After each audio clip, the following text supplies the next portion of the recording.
Welcome to Animal Stories for Kids. If you like our stories, please give us a 5-star rating, subscribe to our podcast, and share it with your friends and family.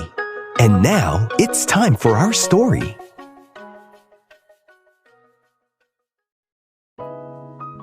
Once upon a time, there was a bark scorpion named Isaac. Isaac the bark scorpion lived in the warm heart of Arizona's Sonoran Desert, where saguaro cactuses stretch their arms into the sky and the moon glows like a gentle lantern at night. Isaac wasn't just any bark scorpion. He was clever and careful, and he had a warm heart hidden under his tough exoskeleton. As night fell and the desert came alive with chirps, hoots, and rustles, Isaac the bark scorpion had one goal: finding a new, safe nook to call his own. His current shelter had become dangerous. A strong windstorm came by a few days ago and blew down the mesquite tree he was living in and split it right in the middle, allowing all sorts of creatures and predators to see all of Isaac the bark scorpion's little hiding spaces in the tree trunk. But not only was his shelter dangerous to live in, there was now a kit fox that had been coming around to look for anything small to eat. Isaac knew it was time to move. He clicked his pincers together and began his journey. Under the glow of the moonlight, Isaac the bark scorpion scuttled across the sandy soil. He passed by all sorts of creatures and plants. The desert was buzzing with life. Cactus wrens rustled in thorny shrubs, and kangaroo rats darted in and out of their burrows. Suddenly, a movement caught Isaac's eye. A kit fox, fluffy, orange, and curious. It was sniffing around a bunch of bushes. Isaac froze. Kit foxes love snacks, and a bark scorpion could become one if he wasn't careful. Slowly, Isaac the bark scorpion backed into the shade of a prickly pear cactus. The kit fox twitched its ears and bounded off toward a kangaroo rat that it spotted.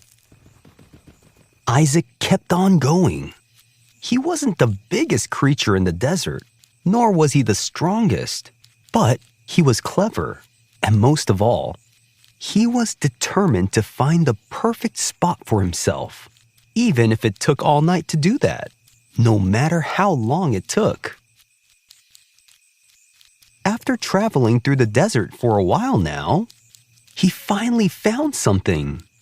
The perfect spot was up ahead for Isaac. It was a towering saguaro cactus. Isaac the bark scorpion knew that Gila woodpeckers often pecked holes in saguaros, and sometimes the holes dried into perfect hideouts. But the journey up to find those holes would be tricky. But that didn't matter to him. He just needed to go and find a spot for himself.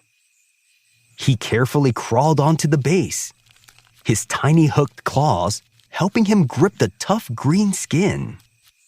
Bark scorpions are expert climbers, using their tiny hairs on their feet to cling on to surfaces.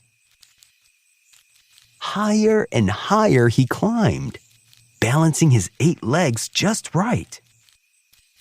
Halfway up, a hairy leg dangled out of a crevice. Isaac the bark scorpion paused.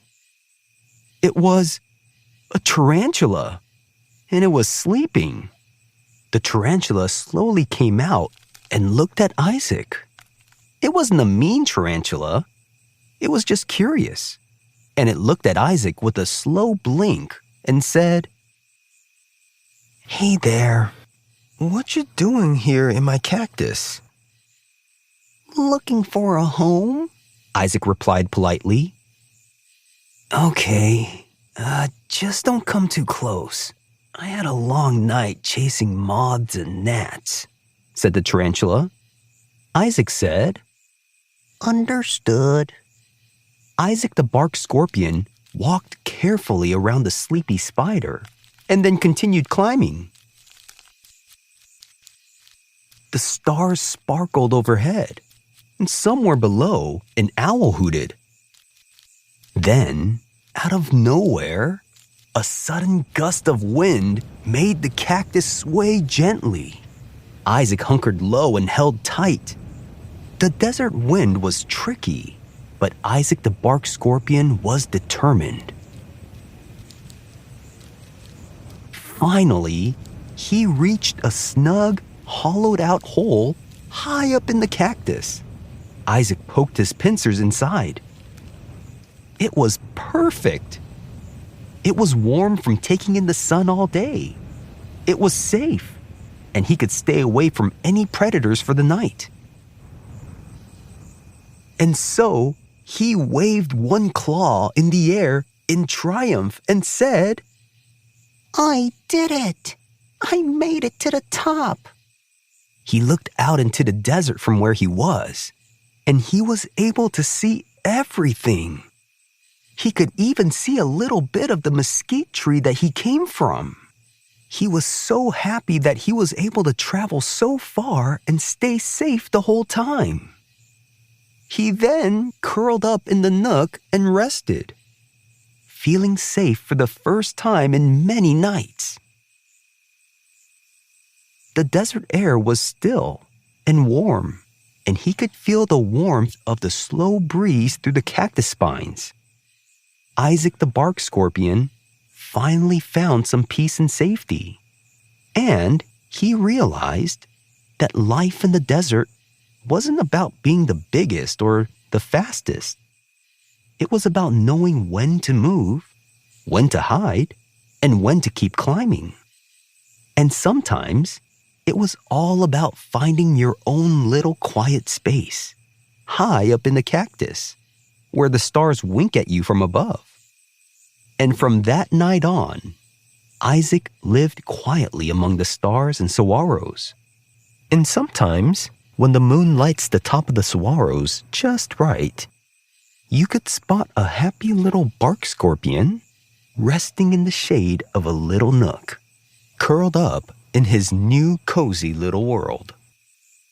And the bark scorpion lived happily ever after. The end.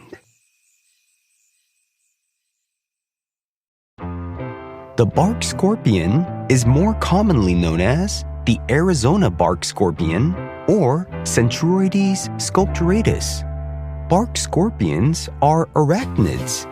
Arachnids are special groups of animals that have 8 legs, like spiders, ticks, and mites. Bark scorpions are part of this group because they have 8 legs and no wings or antennae. Scorpions have 2 main body parts, like spiders. The cephalothorax is like the animal's head and chest squished together. It's where you find the eyes, mouth, and legs.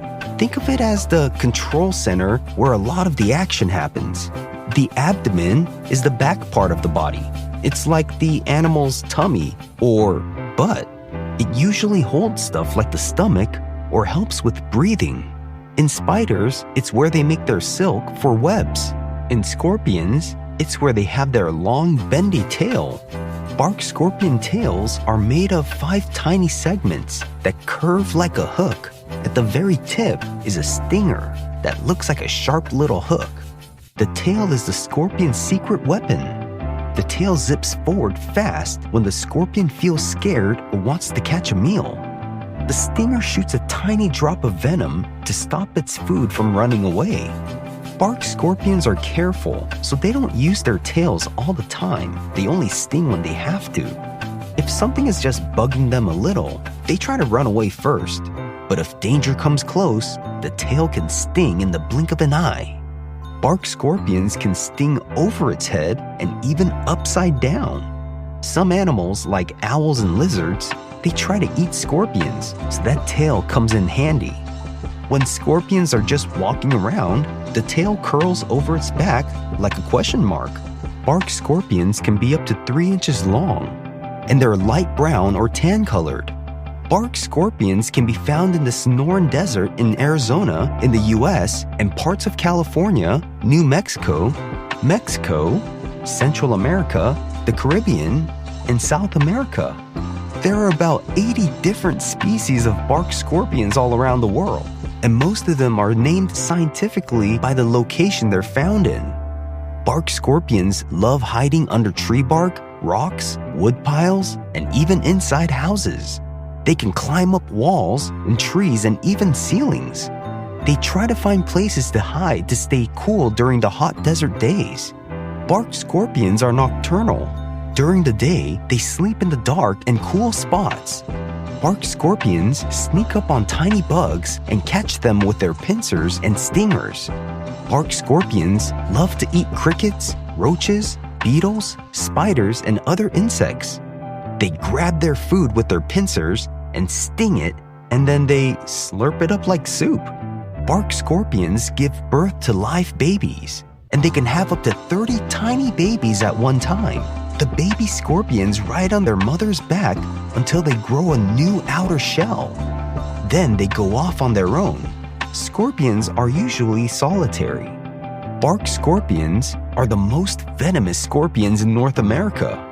Getting stung by one can really hurt, and most of the time it hurts much more than a bee sting. Even though bark scorpions like to be alone, sometimes they like to snuggle together in the wintertime to stay warm. Bark scorpions can squeeze through holes the size of credit card corners, just 1/16 of an inch. The outer shell of a bark scorpion contains special chemicals that can glow under UV light. Have you seen a real-life bark scorpion before?